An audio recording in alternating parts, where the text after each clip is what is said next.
जय श्री राम, हर हर महादेव। मैं शिवम पांडे।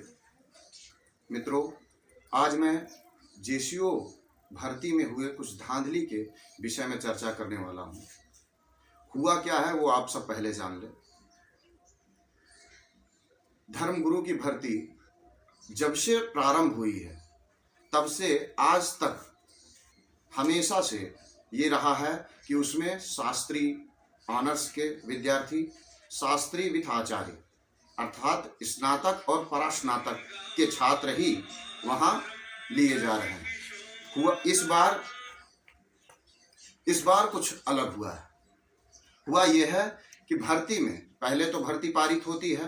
भर्ती पारित होने पर अभ्यर्थी भाग लेते हैं, फिजिकल कंपटीशन को पास करके, मेडिकल कंप्लीट करके वेरिफिकेशन भी करा लेते हैं।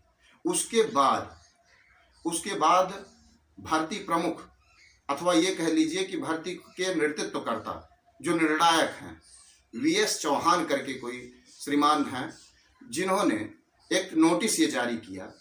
वो नोटिस ये है, आप लोग ध्यान से देखें। इस नोटिस में ये लिखा है, बताया ये गया है कि सिलेक्टेड 765 अभ्यर्थियों में, चयनित 765 अभ्यर्थियों में 80 विद्यार्थी ही ऐसे हैं जिनको वो परीक्षा में बैठने की अनुमति दे रहे हैं, अर्थात परीक्षा में बैठने के योग्य हैं। अब अभिप्राय यहाँ पे ये है कि ये जो 700 कुछ बच रहे हैं वो अयोग्य क्यों हैं। उन्होंने डायरेक्टली तो नहीं बताया, लेकिन वो अपनी योग्यता को बताते हुए कह रहे हैं, वो ये कह रहे हैं कि जो बीए, संस्कृत से बीए किया हो और आचार्य हो, उसे वो चयन कर रहे हैं, उसका वो चयन कर रहे हैं। बाकी जो शास्त्री वाले हैं, उनको जिनके डिग्री में बीए नहीं लिखा हुआ है, उन्हें वो अमान्य कह दे रहे हैं, अयोग्य कह दे रहे हैं। ये भ्रष्टाचार, ये अन्याय पिछले वर्ष एआरओ की भर्ती में भी, इसी धर्मगुरु के भर्ती में ही ग्वालियर में मध्य प्रदेश के कुछ अभ्यर्थियों को बहिष्कृत कर दिया गया था, निकाल दिया गया था। उसमें भी काफी मामले चले। उसके बाद क्या हुआ क्या नहीं वो हम नहीं जानते, परंतु विषय ये है कि इसे ऐसा क्यों किया जा रहा है। आखिर ये इसका क्या अभिप्राय क्या है? क्या वास्तव में हम अयोग्य हैं? शास्त्री की डिग्री अमान्य है? और नहीं है तो क्यों हो रहा है?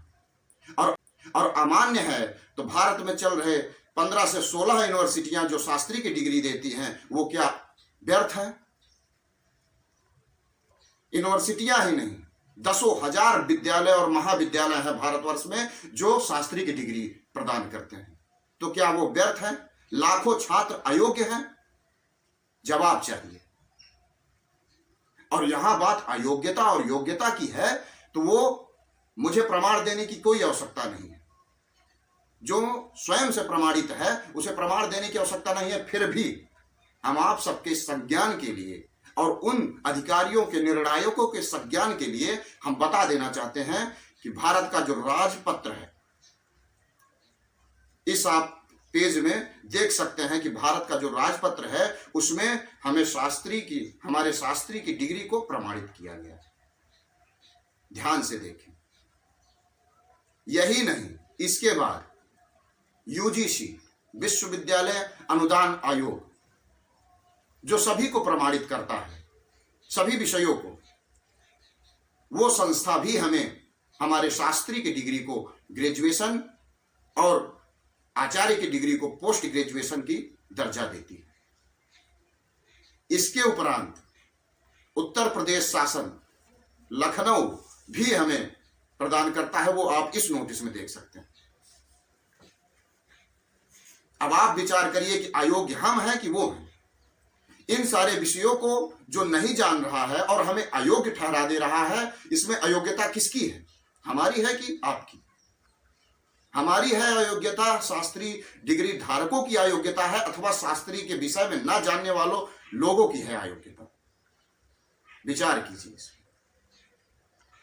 और इतना ही नहीं, ये सिर्फ एक बार की बात नहीं, हर वर्ष ये भर्ती आती है। हर वर्ष धर्मगुरु में लोग जाते हैं, हमेशा से धर्मगुरु में शास्त्री के ही छात्र रहे, शास्त्री आचार्य जो परंपरागत रहे हैं उन वो हुए, और आज इसे अमान्य किया जा रहा है।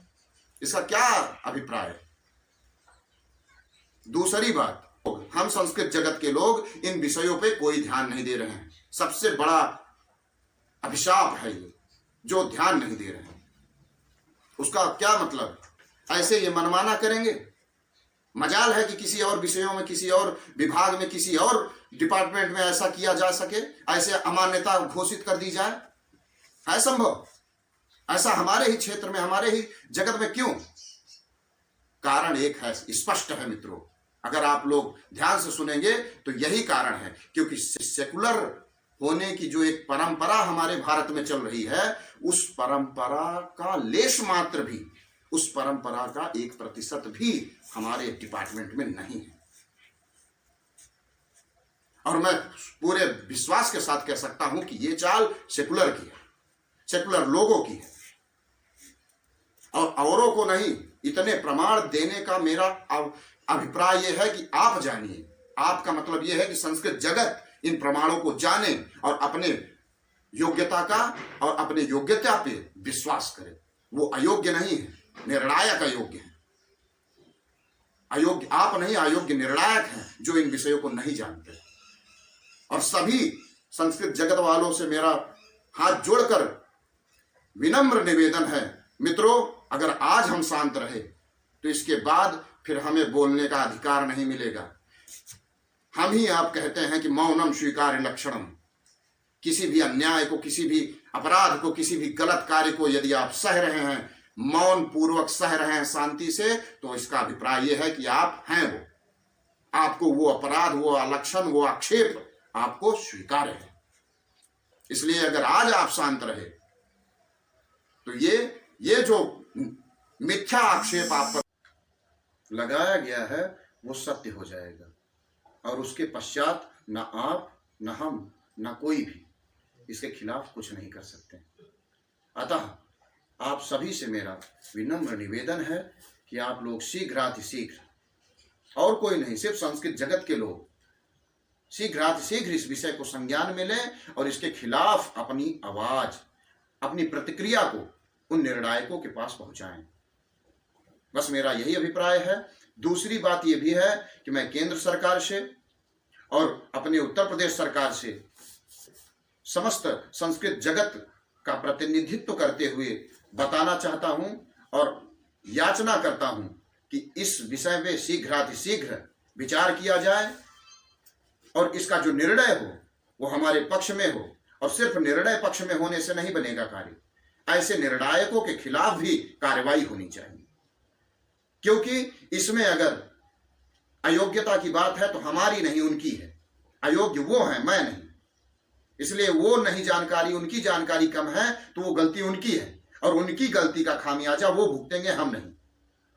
इसी के साथ मित्रों मैं अपनी वाणी को विराम देता हूं। जय श्री राम, हर हर महादेव।